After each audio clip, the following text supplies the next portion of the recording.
Welcome to the Retirement Planning Show, your source for financial strategies to help you retire with confidence. Featuring Chip Coughlin of Retirement Income Analysts in Syracuse, New York. Chip is a registered representative, and securities are offered through LPL Financial, member of FINRA SIPC. Investment advice offered through Stratus Wealth Partners, Ltd. Retirement Income Analysts and Stratus Wealth Partners are separate entities from LPL Financial. And now, here are your co-hosts, Matt Halloran and Chip Coughlin. Hello and welcome again. Today we're going to be talking about the top 7 retirement roadblocks with Chip Coughlin. These are different things that you want to make sure that you address so that you can actually retire when you want. Chip, how are you doing today? Hey, it's a great day. It is a great day. Well, let's talk about these retirement roadblocks because I'm assuming that you come up against these very, very often. We do. Everybody we talk to has a different situation, but many times there's some commonality there, and it's these roadblocks that are getting in the way of them really planning for and executing a good retirement.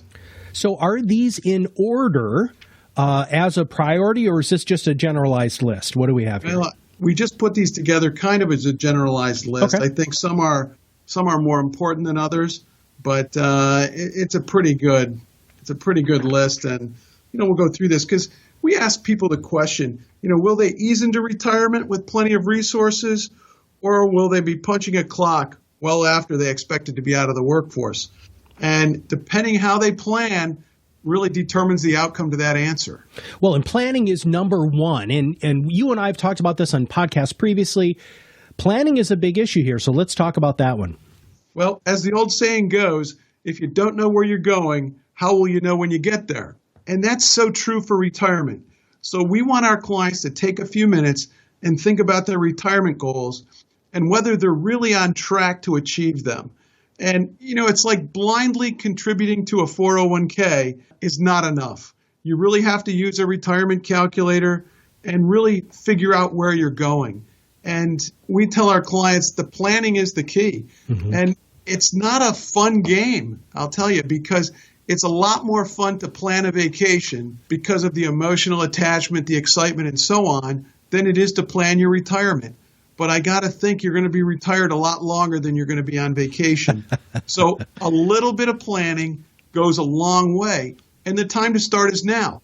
And everybody says, what do you mean now? And that leads into the second point. But the time to start is now. If you haven't done it up till now, shake it off and start doing it now.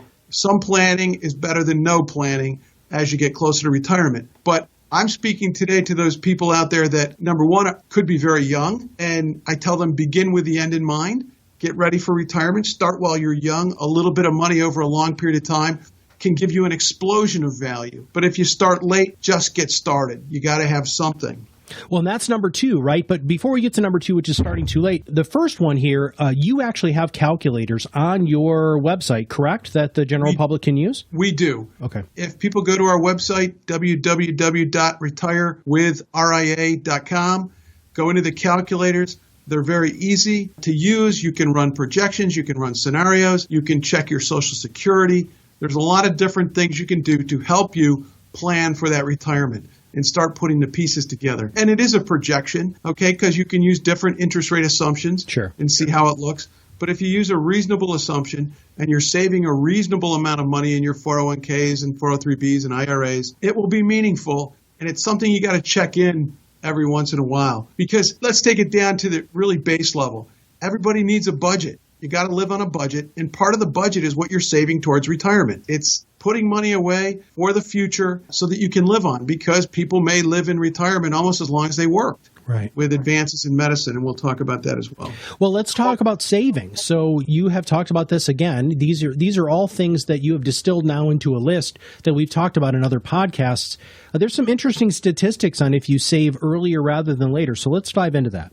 No question about it. They did a study by J.P. Morgan Asset Management, and they compared investors contributing $5,000 a year towards their retirement. The difference, though, is one started at 25 and and the other started at 35. And the later saver accumulated just over 602,000, the person that started at 35. But the person that started at 25 years old had 1.1 million. That's almost twice as much money with an extra 10 years. And it really is the magic of compound interest over time. So if you're young, really get on the bandwagon with this. As I said, a little bit of money over a long period of time gives you an explosion of value. And compound interest has been called the strongest force in nature. So get in, stay in, and reinvest along the way. Now, you talked about having a budget. And one of the things about having a budget is making sure that, as you just said, that saving is very, very important. I've heard people say save your or pay yourself first. What does that mean exactly? Okay, that's a great point. And I was just on TV with this point.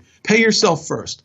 When a client comes in to see me, many times I ask them who they work for. And they'll tell me they work for the hospital or they work for the utility company here or something like that. And I say, thank you very much. And I ask it to them again. Who do you work for? And they eventually come around to realize that they work for themselves and they work for their family. I didn't ask where they work. I asked who they work for. They work for their families. So it's very, very important, obviously, to have a budget and to get going. But when we talk about saving, we tell our clients they should save or invest about 15% of their income. That won't make them rich. It'll just make them economically successful. We read a study recently, and it talked about the spenders and the savers. When you pay yourself first, before you pay your mortgage, before you pay your utility bill, before you pay your car payment or your car lease, set aside a certain amount of your income that is for you for retirement. So paying yourself first. And then secondly, pay all those other vendors that are involved in your life. It could be, your monthly credit card bill. It could be your mortgage or rent. It could be a car payment and things like that. But make it a priority to pay yourself first because who you work for is you and your family. And what they found in the study that I recently looked at was the people that save first, pay themselves first, if you will, and spend whatever's left versus the people that spend everything and hope to save at the end of the month. The spenders work for the savers. The savers are the people that really built America. So are you as good a spender as you are a saver or vice versa? I'm hoping that you'll be a good saver so that you've earned the right to spend everything else after you've paid yourself first. Now, we save a whole bunch, and let's say we're doing what you said, which is, saving, paying myself first and saving at least 15%. But number 4 kind of throws a hitch in that get along, doesn't it? Okay. Generally, it's best to invest for the long run with a balanced portfolio, perhaps tilted toward higher risk and growth investments in the early years, and towards lower risk as retirement approaches. You can really harm your retirement funds by either being too aggressive or too passive or not trying to maximize your funds by over trading while looking for bargains. So we tell our clients where they invest and when they invest makes a big difference. Where they invest, let's pick good funds. Let's pick a good allocation that's got the appropriate timeline to it and the appropriate amount of risk for the person, because it's never a one-size-fits-all. So where they invest is very important, and when they invest, and we kind of covered that earlier tonight, because when to invest is as early as possible. Mm-hmm. So where you invest and when you invest makes a big difference. We don't control the markets, but time mitigates risk. So if your time horizon looking at retirement is 5+ years off, then you can take some risk in your portfolio. Let's face it, there's no fixed return that keeps pace with inflation over time. So you need real returns in excess of inflation. Now, inflation's pretty low right now, 2 to 3%, but you need real returns in excess of inflation to make progress towards these retirement goals. And if you've got time and you invest properly, you can achieve the retirement goal that you set out with. And I think it's very important to review that on an ongoing basis, and that's what we do with our clients, because we try to make their investment mix run parallel to their views on risk and their time horizon. Debt is a big issue, right? It's something that we all deal with, and I know you deal with when you talk about budgeting, but that's number 5, which is too much debt. Let's break that down. Okay.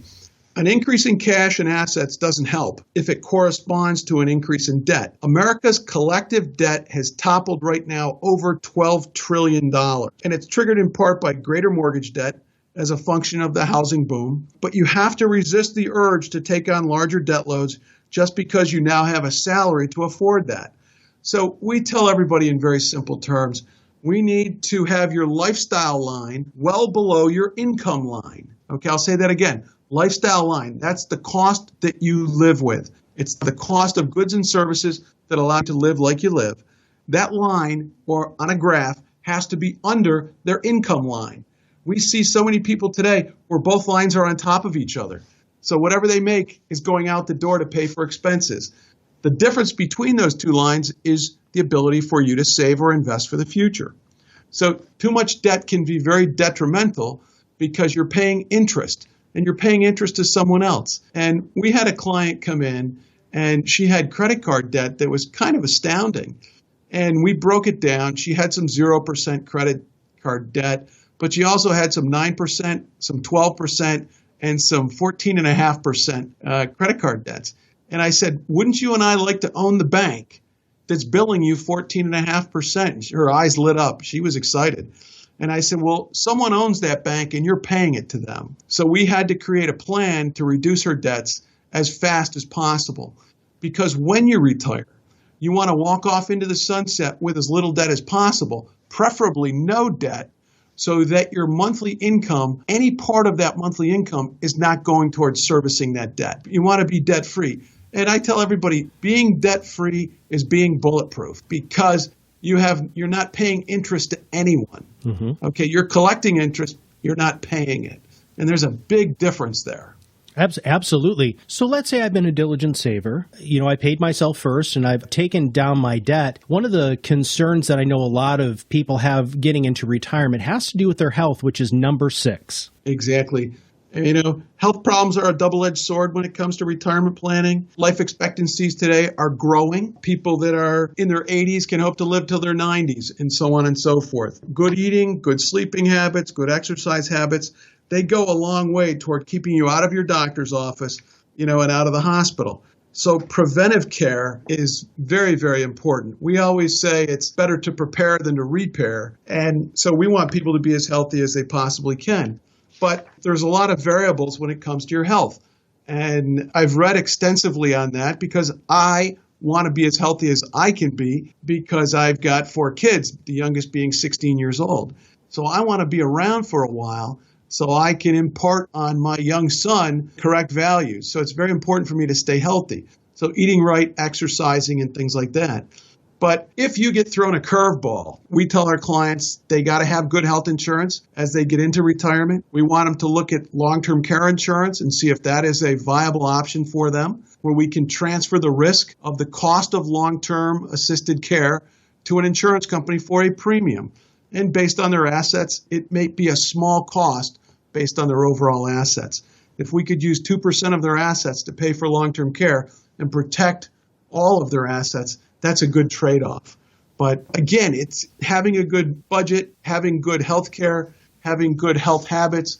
They all go into the equation of having a good retirement. Well, now we're already at number 7. So if you don't mind, would recapping the first 6, and then let's dive in deeply to number 7, because it really is a synopsis of everything that you've said up until this point. Sure. Well, number 1 is lack of planning. Don't wait till you're 65 years old to start planning retirement at 67. You got to get into it and get it done. Number 2 is starting too late. Again, don't put it off, because it costs a lot more to save for retirement the shorter the period of time you're trying to make up for. Number 3, not making retirement savings a priority.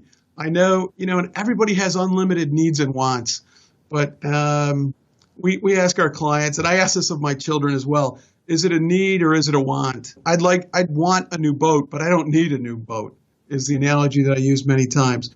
So making retirement a priority is key. Number 4 is poor investment strategy. Your investment strategy has to be parallel to the goal you're trying to achieve. And if it's not, you're either taking too much risk, and in today's economy, that could be very detrimental if the economy takes a dive, or if you're not taking enough risk over time, you won't have picked up the return that's necessary to achieve your goals. Number 5 is too much debt. We're worried about people that have a lot of debt, and we try to get them into a debt reduction mode.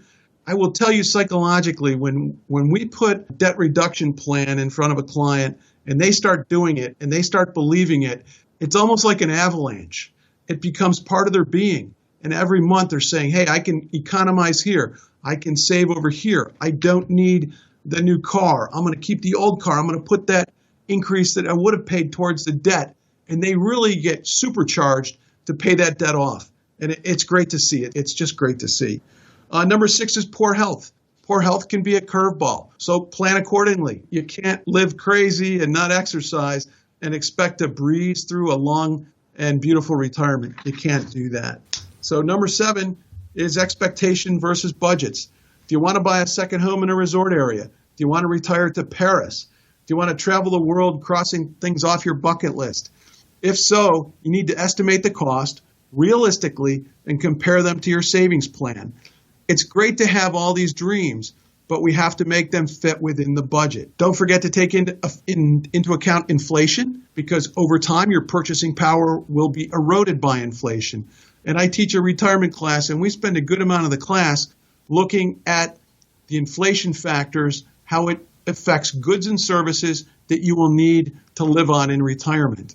And it's pretty dramatic. If people don't plan for inflation, inflation has a plan for you. And the plan is struggle. Because if you're going to retire on $5,000 a month, move that out 10 years. That $5,000 will now have the purchasing power of $2,500. So how do you cut corners there? What are you going to skimp on there? So I tell my clients, you've worked hard all your life. You've earned a comfortable and satisfying retirement without financial worries if you pay attention.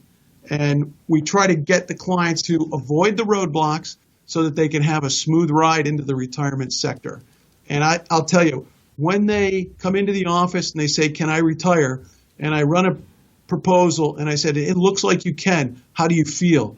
Boy, the look on their face is just dramatic. It is just exceptional. And it's great for me to see that because I've helped them achieve that retirement of their dreams. It's very rewarding for me, but boy, are they excited. And, the clients that do retire and start living the dream retirement, they've made those plans. They made them a long time ago.